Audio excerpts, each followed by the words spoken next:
الحمد لله رب العالمين.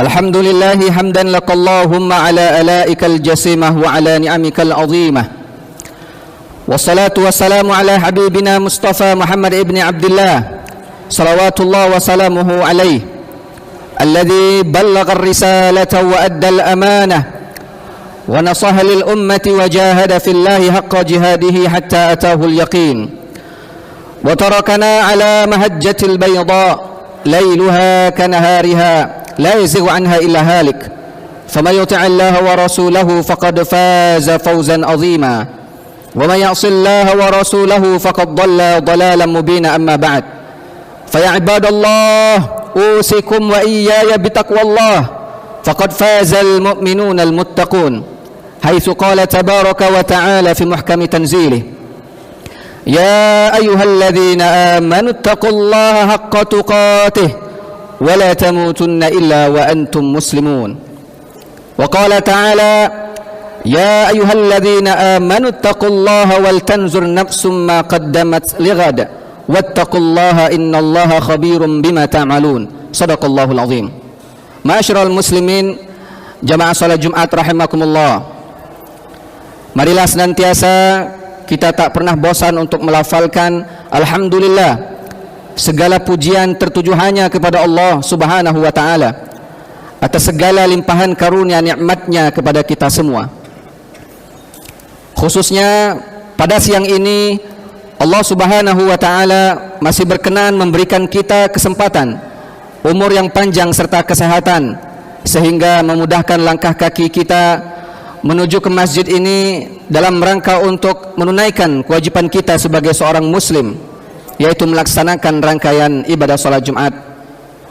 Mudah-mudahan rasa syukur tersebut dibarengi dengan kesadaran kita untuk meningkatkan kualitas ibadah kita kepada Allah, sehingga mudah-mudahan ibadah kita akan diterima di sisi Allah Subhanahu wa taala. Amin ya rabbal alamin. Salawat dan salam juga tak lupa kita sampaikan kepada tauladan kita Nabi Agung, Nabi besar Muhammad sallallahu alaihi wasallam beserta keluarga, para sahabat, para pengikutnya hingga akhir zaman. Dan tentu kita tak pernah juga bosan untuk bermunajat kepada Allah agar mudah-mudahan nanti di yaumil qiyamah kita termasuk dari manusia yang paling beruntung, yaitu mendapatkan syafaat beliau. Amin amin ya rabbal alamin. Ma'asyiral muslimin jamaah Jumat rahimakumullah. Khatib juga tentu tak lupa mengajak dan mengingatkan kepada kita semua agar senantiasa meningkatkan kualitas takwa kepada Allah, karena takwa menjadi salah satu bekal terbaik kita, bekal terbaik di dunia ini, lebih-lebih nanti saat menghadap Allah di akhirat kelak. Karenanya Allah Subhanahu wa taala telah jauh-jauh hari mengingatkan kepada segenap umat manusia dalam firman-Nya, wa tazawwadu fa inna khairaz zadi taqwa. Wahai umat manusia, hendaklah kalian berbekal, dan sebaik-baik bekal itu adalah bekal takwa kepada Allah Subhanahu wa taala. Ma'asyiral muslimin jamaah salat Jumat rahimakumullah. Kita sudah berada di penghujung bulan Sya'ban, bulan yang mana merupakan jembatan menuju bulan suci Ramadan. Karenanya di antara ulama kita memaknai Sya'ban dengan kalimat atau dengan makna jalan setapak untuk menuju puncak. Artinya Sya'ban adalah jalan setapak kita untuk menuju puncak bulan, yaitu bulan Ramadan.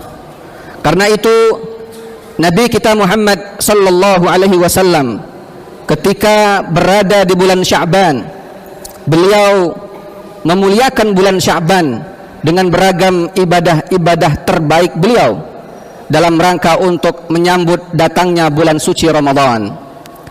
Sebagaimana sebuah riwayat dari Sayyidah Aisyah radhiyallahu taala anha, beliau berkata, "Ma ra'aitu Rasulullah sallallahu alaihi wasallam istakmala siyamin fi syahrin qattun illa Ramadan, wa ma ra'aituhu yasumu minasy-syuhur kama fi Sya'ban."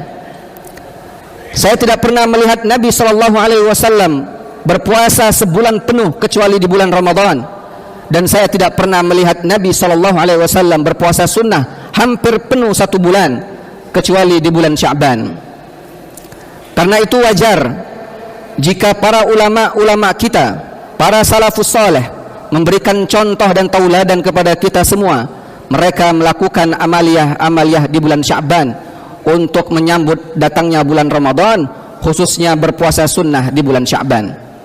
Nabi SAW ketika ditanya salah satu sahabatnya, "Ya Rasulullah, lam arak tasumu minasyuhuri fi Sya'ban kama tasumu fi Sya'ban." Ya Rasulullah, tidak pernah kami melihat engkau begitu semangat puasa sunnah di salah satu bulan kecuali di bulan Sya'ban. Apa rahasianya?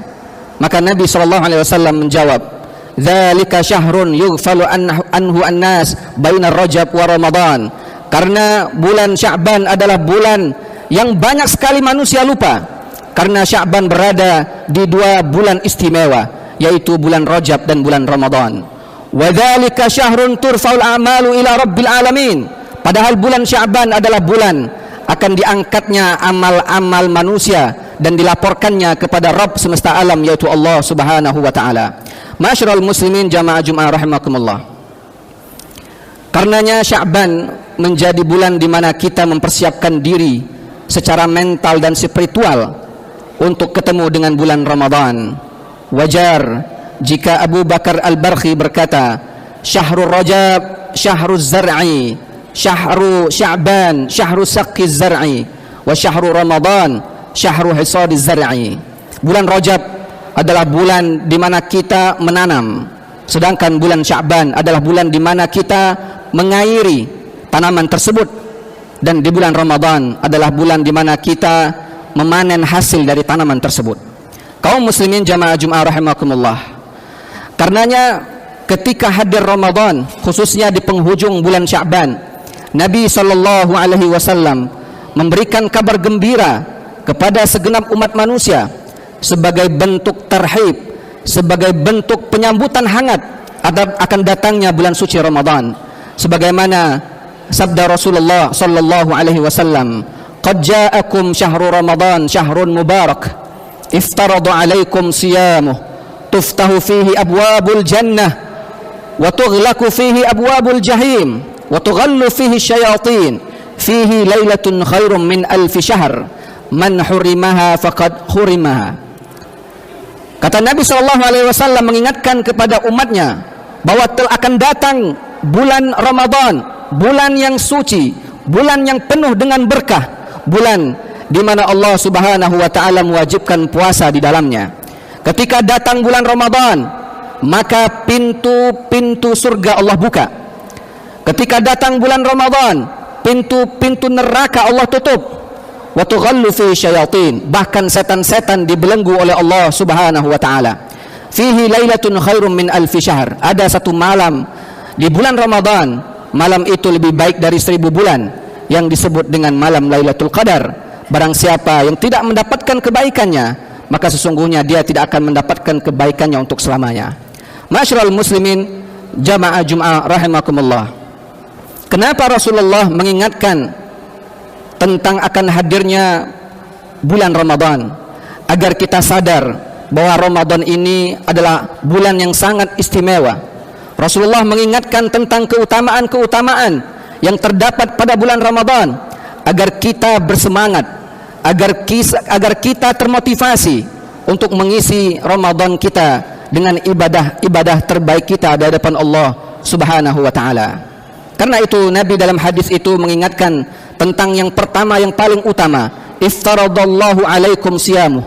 Allah Subhanahu wa taala di bulan Ramadan mewajibkan berpuasa di bulan tersebut, karena salah satu amalan terbaik dan harus betul-betul kita jaga adalah berpuasa di bulan Ramadan. Sebagaimana firman Allah dalam Al-Quran, "Ya ayyuhalladzina amanu kutiba alaikumus syiyam kama kutiba alal ladzina min qablikum la'allakum tattaqun." Hai orang-orang beriman, diwajibkan kepada kalian untuk berpuasa sebagaimana diwajibkan kepada orang-orang sebelum kalian, agar kalian bertakwa. Maka puasa yang kita lakukan di bulan Ramadan harus betul-betul kita laksanakan dengan cara yang terbaik. Tidak hanya sekedar kita menahan diri dari sesuatu yang membatalkan puasa kita sejak terbit fajar sampai terbenam matahari. Namun tentu lebih dari itu, kita berusaha semaksimal mungkin untuk menjaga kualitas puasa kita dengan tidak melakukan perbuatan-perbuatan yang sia-sia, yang justru perbuatan itu sedikit demi sedikit akan menggerogoti pahala puasa kita. Karenanya jangan heran kalau ada orang yang berpuasa namun tak dapat apa-apa dari puasanya, kecuali yang dia dapatkan hanya lapar dan dahaga. Hal itulah yang dipesankan oleh Sayyidina Muhammad sallallahu alaihi wasallam dalam hadisnya, kam min shaimin laisa lahu min siyamihi illa al-ju' wal atash.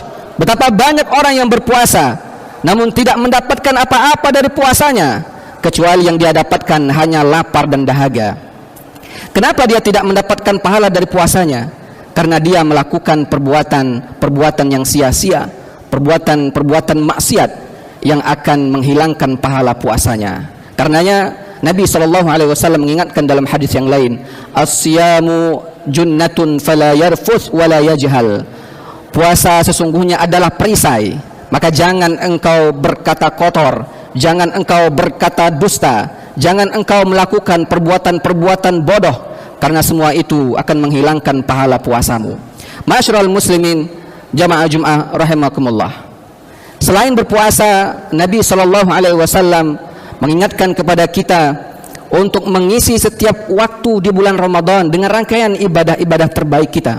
Di malamnya, di malam-malam bulan Ramadan, kita diperintahkan untuk qiyamul lail, tarawih, tahajud, menghidupkan malam-malam dengan rangkaian ibadah kita di hadapan Allah Subhanahu wa taala. Terlebih lagi bahwa di antara malam-malam istimewa itu ada satu malam yang begitu luar biasa, malam yang lebih baik dari 1000 bulan, yang kita kenal dengan malam Lailatul Qadar. Ma'asyiral muslimin rahimakumullah.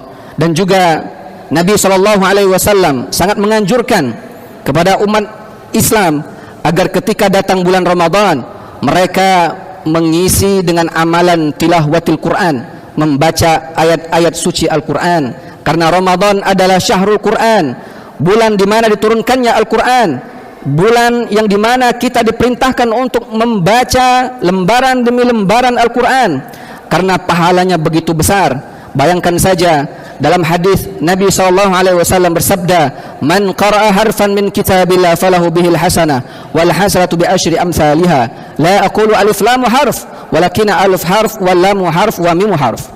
Kata Nabi, barang siapa yang membaca satu huruf dalam Al-Quran, maka dia akan dapat satu pahala, bahkan dilipat gandakan menjadi 10 pahala. Aku tidak mengatakan ketika ada yang baca alif lam mim satu huruf, namun dia baca 3 huruf, karena alif lam mim itu terdiri dari alif satu huruf, lam satu huruf, dan mim satu huruf. Artinya ketika dia baca alif lam mim 3 huruf dia baca, 30 pahala dia dapatkan. Karenanya wajar jika para ulama terdahulu begitu semangat membaca ayat-ayat suci Al-Quran, khususnya pada bulan Ramadan. Maka jangan heran jika ada yang ketika 1 bulan Ramadan berhasil mengkhatamkan sampai 10 kali. Ada juga ulama kita yang berhasil mengkhatamkan Al-Quran dalam 1 bulan Ramadan 20 kali. Bahkan Imam Syafi'i diceritakan oleh muridnya berhasil mengkhatamkan Al-Quran dalam 1 bulan Ramadan sebanyak 60 kali khatam. Ma'asyiral muslimin, jamaah salat Jumat rahimakumullah. Tentunya yang paling terakhir adalah ketika akan masuk bulan Ramadan semacam ini, kita berikhtiar, berusaha untuk mensucikan diri kita, membersihkan diri kita dari dosa dan maksiat dengan cara beristighfar, meminta ampun kepada Allah agar diri kita betul-betul siap. Karena dosa, karena maksiat yang melekat dalam diri kita akan menjadikan kita tidak siap untuk menyambut hangat bulan Ramadan. Nabi SAW bersabda dalam hadis yang sahih, wallahi inni la astaghfirullah fil yaum aksar min 70 marrah wa fi riwayatin 100 marrah. Demi Allah, kata Nabi, aku beristighfar, meminta ampun kepada Allah dalam sehari sampai 100 kali. Nabi yang sudah dijamin surga, Nabi yang sudah dijamin diampuni segala salah dan khilafnya.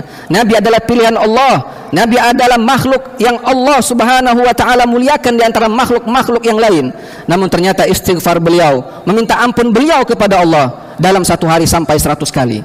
Terlebih lagi kita tentunya yang banyak dosa dan maksiat, yang belum tentu masuk surga. Maka seharusnya istighfar kita, meminta ampun kita kepada Allah lebih banyak. terlebih lagi kita akan masuk bulan Ramadan. Karenanya kita meminta ampun kepada Allah agar semua dosa yang kita lakukan, begitu juga dengan saudara-saudara kita sama kaum muslimin, kita meminta maaf. Mudah-mudahan dengan datangnya bulan Ramadan kita bisa mengisinya dengan rangkaian ibadah-ibadah terbaik kita di hadapan Allah Subhanahu wa taala. Mudah-mudahan Allah Subhanahu wa taala menghimpunkan kita di surganya sebagaimana kita dihimpunkan di masjid yang mulia ini. Amin amin ya rabbal alamin. Barakallahu lakum fil Qur'anil azim.